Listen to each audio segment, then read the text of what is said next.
श्री शिवाय नमस्तुभ्यं। हर हर महादेव। जय माता दी।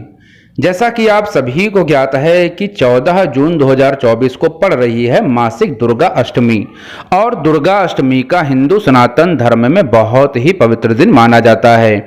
और ये दिन माता दुर्गा की पूजा व उनकी कृपा को प्राप्त करने का दिन होता है।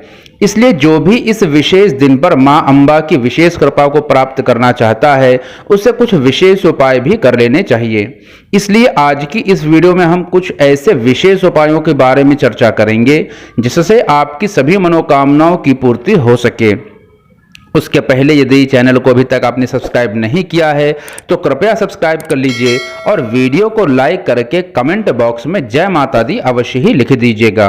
तो साथियों, जिन उपायों के बारे में चर्चा करेंगे इन्हें ध्यान से समझिएगा ताकि आपसे कोई त्रुटि इन उपायों को करते समय ना हो। देखिए, यहाँ जिस पहले उपाय के बारे में चर्चा करने जा रहे हैं, इस उपाय को करके आप अपनी मनचाही इच्छा की पूर्ति कर सकते हैं।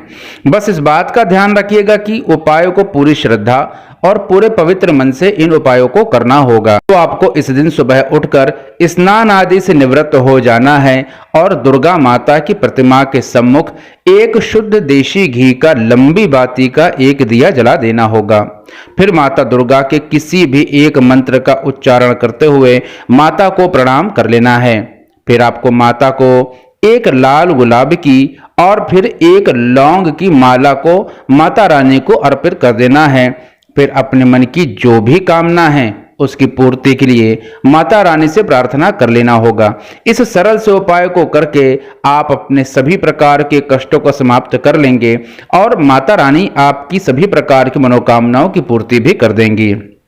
माता रानी की कृपा हो जाने से देखिए सभी प्रकार के कार्य बनने लगते हैं। आपके जीवन में जैसे भी कष्ट हों उन सभी प्रकार के कष्टों का समापन हो जाता है। तो इस उपाय को आप अवश्य ही कर लीजिएगा। यह उपाय सर्व मनोकामना उपाय है, अर्थात इस उपाय को करके आप विशेष रूप से कोई भी मनोकामना है जिसकी भी पूर्ति के लिए आप इस उपाय को कर रहे हैं, उस उपाय को आप अवश्य ही कर सकेंगे और आपकी वह मनोकामना अवश्य ही पूरी हो जाएगी। देखिए, अब जिस दूसरे उपाय की बात करने जा रहे हैं, इस उपाय को वह व्यक्ति कर सकता है जिसके जीवन में धन की बहुत ही कमी है और धन की कमी के कारण बहुत ही परेशानियों का आपको सामना करना पड़ रहा है। तो आपको इस उपाय को अवश्य ही कर लेना चाहिए।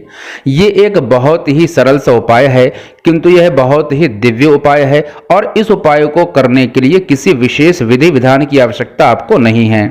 तो साथियों, इस उपाय को करने के लिए आपको मात्र एक पान का पत्ता ले लेना है। पान का पत्ता या जो भी आप सामग्रियां प्रयोग करेंगे वह सभी साफ और शुद्ध होनी चाहिए। किसी प्रकार की वह जो सामग्री है उसमें कोई खराबी नहीं होनी चाहिए। और फिर आपको एक गुलाब का फूल ले लेना है। तो आपको क्या ले लेना है? एक पान का पत्ता शुद्ध एवं साफ, और इसी के साथ आपको ले लेना है एक लाल रंग के गुलाब का फूल। अब आपको क्या करना है? सबसे पहले आपको माता रानी के सम्मुख एक शुद्ध देशी घी का लंबी बाती का दिया जला देना है। फिर जो पान का पत्ता आपने लिया है उस पान के पत्ते पर आपको क्या करना है कि 7 गुलाब की पंखुड़ियों को ले लेना है। गुलाब की पंखुड़ियां आप जानते ही होंगे, तो उसी गुलाब जिस गुलाब को आपने लिया हुआ है उस गुलाब से आप पहले तो आप 7 जो पंखुड़ियां हैं, अच्छी पंखुड़ियां, उसको आप तोड़ लीजिए। तो जैसा कि मैंने बताया, आपको सबसे पहले माता रानी के सम्मुख एक शुद्ध लंबी बाती का घी का दीपक अर्पित कर देना है। फिर आपको पान का एक पत्ता माता रानी के सम्मुख रख देना है और 7 गुलाब की पंखुड़ियों को माता रानी को अर्पित कर देना है। यह बहुत सा सरल किंतु दिव्य उपाय है। इस उपाय को करके आप माता रानी की साक्षात कृपा को प्राप्त कर सकते हैं। माता रानी की कृपा से धीरे धीरे आपके घर में सुख और वैभव की वृद्धि होती चली जाएगी। तो ये थे मासिक दुर्गा अष्टमी के दिन किए जाने वाले 2 बहुत ही विशेष उपाय, जिनको करके आप अपने सभी मनोरथ की पूर्ति कर सकते हैं। श्री शिवाय नमस्तुभ्यं। हर हर महादेव। जय माता दी।